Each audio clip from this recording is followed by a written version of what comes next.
একটা ইন্টারেস্টিং জিনিস জানবো আজকে আমরা, সেটা কি? সেটা হচ্ছে যে আমাদের কর্ণ ম্যাট্রিক্স, স্কেলার ম্যাট্রিক্স এবং অভেদক ম্যাট্রিক্স, আমরা এই তিনটা জিনিস অনেক সময় গুলায়ে ফেলি। যাতে আর কখনো আমরা এই তিনটা জিনিস গুলায়ে না ফেলি, তার জন্য আমরা করব কি, আমরা কর্ণ ম্যাট্রিক্স এবং স্কেলার ম্যাট্রিক্স আমরা একেবারে ম্যাট্রিক্স সহ বুঝে নিব, যাতে আর কখনো ভুল না হয়। আসো, কর্ণ ম্যাট্রিক্স বলতে আসলে বোঝায় কি, যদি কোনো ম্যাট্রিক্সে একটা কর্ণ থাকে তাহলে সেটা কর্ণ ম্যাট্রিক্স। আমি 3x3 একটা ম্যাট্রিক্স নিয়ে মনে করো এ বি সি, আমি একটুকে বললাম কর্ণ থাকলে সেটা কর্ণ ম্যাট্রিক্স। এখানে আরেকটু কথা অ্যাড হবে, কমা দিয়ে সুন্দরভাবে দেওয়া থাকবে, কিন্তু কি থাকবে, বাকি উপাদানগুলো শূন্য হতে হবে। বাকি উপাদানগুলো কি হতে হবে?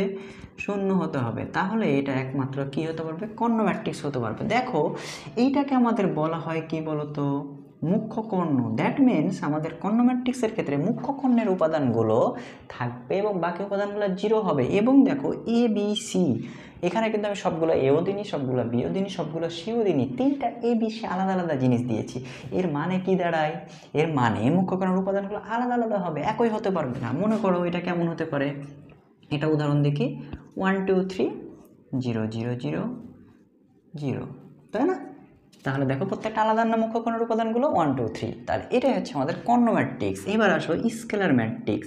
স্কেলার ম্যাট্রিক্সটা খুব ইন্টারেস্টিং। দেখো, এটারও মুখ্য কর্ণ বাদে সবগুলো উপাদান জিরো হবে, কিন্তু মুখ্য কর্ণের উপাদানগুলো সমান হবে। এবং আরেকটা কিন্তু আছে, এটা একটু পরে বলছি, খেয়াল করো।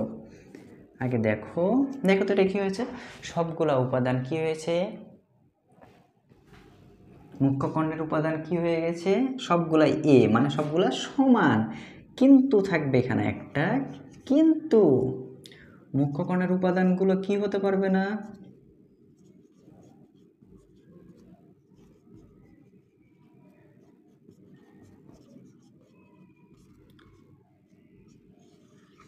অন হতে পারবে না, অন হতে পারবে না।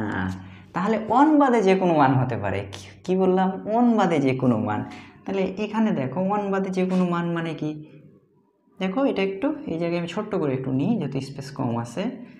2x2 একটা ম্যাট্রিক্স নিই, দ্যাট মিনস এখানে 2, এটাও 2 0 0, তাই না? তাহলে এটাই হচ্ছে আমাদের কি স্কেলার ম্যাট্রিক্স। এখন আসো অভেদক, সব থেকে ইম্পর্টেন্ট জিনিস। কর্ণ ম্যাট্রিক্স বুঝলাম, স্কেলার ম্যাট্রিক্স বুঝলাম, এবার আসো অভেদক জিনিসটা কি। অভেদক আগে একটু বলি, অভেদকের আরও কিছু নাম আছে, নামগুলো একটু দেখি আগে।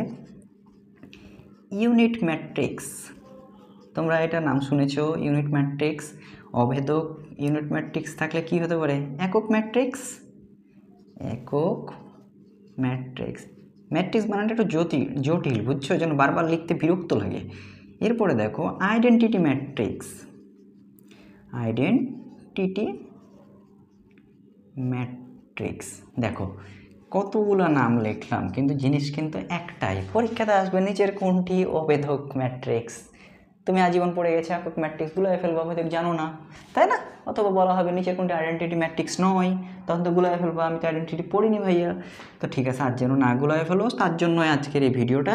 এখন দেখো, তাহলে এখানে বললাম অভেদক, একক, আইডেন্টিটি। একটু খালি খেয়াল করো, কর্ণ ম্যাট্রিক্স বলেছি কি সবগুলো উপাদান, মুখ্য কর্ণের উপাদানগুলো আলাদা আলাদা হবে, বাকিগুলো শূন্য।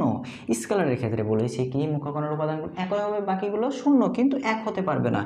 এবং অভেদকের ক্ষেত্রে হবে কি মুখ্য কর্ণের উপাদানগুলো এক হবে, বাকি সবগুলোই শূন্য হবে। দেখো তিনটা রিলেটেড, এই জন্য তিনটা একসাথে দিয়েছি।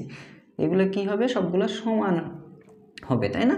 তাহলে এটাও এ 0 0 0। আচ্ছা, এখানে এ দেওয়ার আর কোনো দরকার নাই, কারণ এটা সব সময় হচ্ছে কি হবে? এক হবে, সব সময় এক হবে। তাহলে দেখো সব সময় যদি এক হয়, তাহলে এটা হচ্ছে আমাদের একক ম্যাট্রিক্স, অভেদক ম্যাট্রিক্স বা আইডেন্টিটি ম্যাট্রিক্স বা ইউনিট ম্যাট্রিক্স। আশা করি তোমরা কর্ণ ম্যাট্রিক্স, স্কেলার ম্যাট্রিক্স এবং একক ম্যাট্রিক্স সম্পর্কে বুঝতে পেরেছো। এবং তিনটা একই রকম দেখতে হলে কিন্তু তিনটা একই না, সেহেতু আর কখনো এমসিকিউ ভুল করা যাবে না এবং গুলায় ফেলা যাবে না। তারপরে যদি বুঝতে সমস্যা হয় অবশ্যই আমাকে জানাবার। ভিডিওটি ভালো লেগে থাকলে অবশ্যই বন্ধুদের মাঝে শেয়ার করে দাও। ধন্যবাদ সকলকে।